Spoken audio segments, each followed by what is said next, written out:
নমস্কার, সোনারপুর বার্তা আপনাদের প্রত্যেককে স্বাগত। আমি দেবপ্রিয়া রয়েছে আপনাদের সঙ্গে। সোনারপুর ইয়াং ম্যান স্পোর্টিং অ্যাসোসিয়েশনের অন্যতম কর্ণধার তথা সম্পাদক শ্রী শঙ্কর বোস মহাশয় আমাদের সঙ্গে রয়েছেন। সরাসরি চলে যাব তার সঙ্গে সাক্ষাৎকারে। স্যার, কেমন আছেন? নতুন বছরে ভালোই আছি। আর এই বৈকুণ্ঠপুর তরুণ সংঘের মাঠ মানে বিটিএস মাঠ সোনারপুরের মধ্যে আমরা এখানেই প্র্যাকটিস করি। আপনাদের সঙ্গে আজ দেখা হলো। আপনি দীর্ঘ কত বছর ধরে এই ফুটবলের সঙ্গে যুক্ত রয়েছেন? আমি নিজে ফুটবল প্লেয়ার ছিলাম, সুব্রত কাপ খেলেছি, বেঙ্গল স্কুল খেলেছি। আমি ময়দানের সঙ্গে কর্মকর্তা হয়ে গেছি প্রায় 30 বছর। এই যে Sonarpur young man sporting association club, এই যে ফুটবল টিমটা কত সালে গঠন করি? এটা আমরা 2017 সালে আইএফএতে নাম নথিভুক্ত করে একজনের থেকে আমরা হস্তান্তর করি। আমি তার সেক্রেটারি হই, পার্থসারথী গাঙ্গুলি তার প্রেসিডেন্ট। আমরা 2017 সালে প্রথম 2017 সাল থেকে এখনো পর্যন্ত এই টিমের সফলতা কী কী রয়েছে?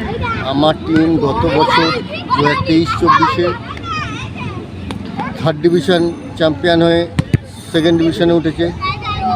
এবং আমাদের যে নার্সারি টিম বি গ্রুপ আছে, সেই টিম কলকাতা লিগে নার্সারিতে চ্যাম্পিয়ন হয়েছে আন্ডার 12। এটা আমাদের বড় কৃতিত্ব। আমরা মানে বাচ্চাদের নিয়ে কাজ করার এটা বড় কৃতিত্ব। আর এবছর আমাদের টিম আশা করি যে 2nd ডিভিশন থেকে 1st ডিভিশন ওঠা আমাদের লক্ষ্য। আর এই দলের হয়ে একসময় অনেক বড় দিকপাল যারা রয়েছে তারা এই দলের হয়ে কোচিং করছেন, সে বিষয়ে আপনি কি বলবেন? আমরা ভাগ্যবান। আমাদের সঙ্গে অতনু ভট্টাচার্য একসময় এশিয়ান অলস্টার ছিলেন, ইস্ট বেঙ্গল মোহামেডান দাপি খেলেছেন। অমিত ভদ্র আমাদের চেয়ারম্যান, উনি যেভাবে মাঠে পড়ে থাকেন আমরা ভাবতে পারি না। প্রতাপ ঘোষ, প্রতাপদাকে আমরা সবসময় পাই। এছাড়া আমাদের কোচ সুজিত কর্মকার, ও একটু অসুস্থ আছে, ওর ভাইপো একটু পেয়ারলেসে আছে। ও যেভাবে মাঠকে ভালোবেসে, যেভাবে আমাদের ছেলেদের ভালোবেসে টিমটাকে কম্বাইন করে এবং বন্ডিংটা এত সুন্দর করে যে আমরা আমাদের ভাই প্রেসিডেন্ট রঞ্জিত মণ্ডল, দেবাশিস মণ্ডল বা আমাদের ট্রেজারার স্বপন বোস, আমরা খুব খাটি।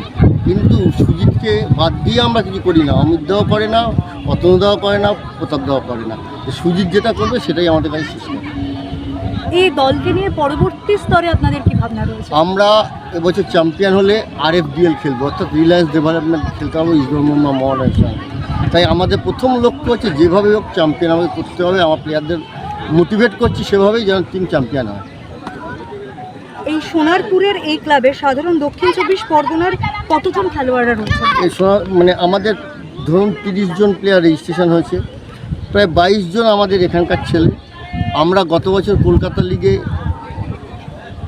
অন্যান্য ক্লাবের 3rd ডিভিশনে খেলা দেখেছি, 2nd ডিভিশনে খেলা দেখেছি, 4th ডিভিশনে খেলা দেখে আমরা কিছু প্লেয়ার কালেকশন করি, যেমন কাশীপুর সরস্বতী, আরিয়ান মণ্ডলকে, বেহালাউতের মিডাপ তুহিন দাসকে খেলছিল আজ এক্ষুনি। তারপরে গিয়ারের দুটো উইঙ্গারকে নিয়েছি, শাকিলকে নিয়েছি আমরা। শাকিল আমাদের জয়নগরের ছেলে, ক্যালকাটা জিমখানার, ও হ্যাঁ বলা হয়নি, যে ক্যালকাটা জিমখানার আফ্রিদি বলে যে স্ট্রাইকারটা গত বছর 8টা গোল করেছে, তাকে নিয়েছি। আমরা চেষ্টা করছি যে আমাদের সাউথ 24 পরগনা এবং কলকাতা লাগোয়া খেলোয়াড়দের নিয়ে আমাদের টিমটাকে যেভাবে হোক 5 ডিভিশনে তোলা, যাতে সোনারপুর একদিন বলতে পারে, সোনারপুরের মানুষরা বলতে পারে যে সোনারপুরের টিম আছে কলকাতা লিগে 1ম ডিভিশনে খেলছে। এটাই আমাদের প্রথম লক্ষ্য। এই ক্লাবকে নিয়ে বর্তমান কি কি সমস্যার সম্মুখীন হতে হচ্ছে? মূলত আর্থিক দিক থেকে তো আছেই, তবুও আমি বলবো আমাদের এই যে ভাইস প্রেসিডেন্ট রঞ্জিত বাবু, উনি স্পন্সরের চেষ্টা করছেন। আমাদের যুদ্ধ সেক্রেটারি দাঁড়িয়ে আছেন ওখানে, দেবাশিস মণ্ডল বড় স্পন্সর দেন এবং নিজে কী টাকা খরচা করে বলা যায় না। আমাদের কোচ সুজিত পকেট থেকে যে কত টাকা খরচা করে বলতে পারবো না আমরা। এছাড়াও আমাদের সঙ্গে গাঙ্গুলি গ্রুপ, আমার প্রেসিডেন্ট পার্থসারথী গাঙ্গুলি প্রচুর হেল্প করে, মানে ভাবা যায় না।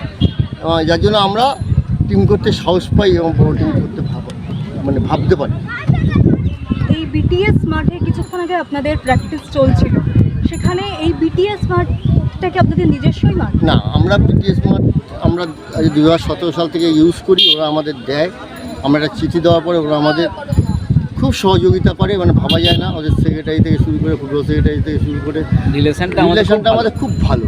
এবং আমরা শুধু বিটিএস নয়, আমরা এরপরে মাদারহাট মাঠ বারুইপুরে, তাদের সঙ্গে আমার সম্পর্ক ভালো। মাদারহাট মাঠে আমরা চলে যাব, কারণ এই মাঠে জল উঠে যায়। আমরা মাদারহাট মাঠে আমাদের হোম ম্যাচ খেলবো, প্র্যাকটিস হবে। স্যার, এই মুহূর্তে আপনাদের এই টিমে কতজন প্লেয়াররা রয়েছেন, খেলোয়াড়রা রয়েছেন? 30 জন।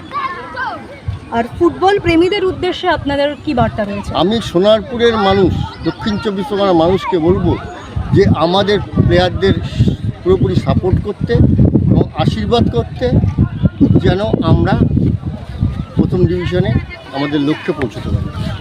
অসংখ্য ধন্যবাদ স্যার। এতক্ষণ আমরা কথা বলছিলাম সোনারপুর ইয়াং ম্যান স্পোর্টিং অ্যাসোসিয়েশনের অন্যতম কর্ণধার তথা সম্পাদক শ্রী শঙ্কর বোস মহাশয়ের সঙ্গে। তার সঙ্গে সরাসরি সাক্ষাৎকার সোনারপুর বার্তার দেবপ্রিয়া, ক্যামেরায় মুকুলিকা।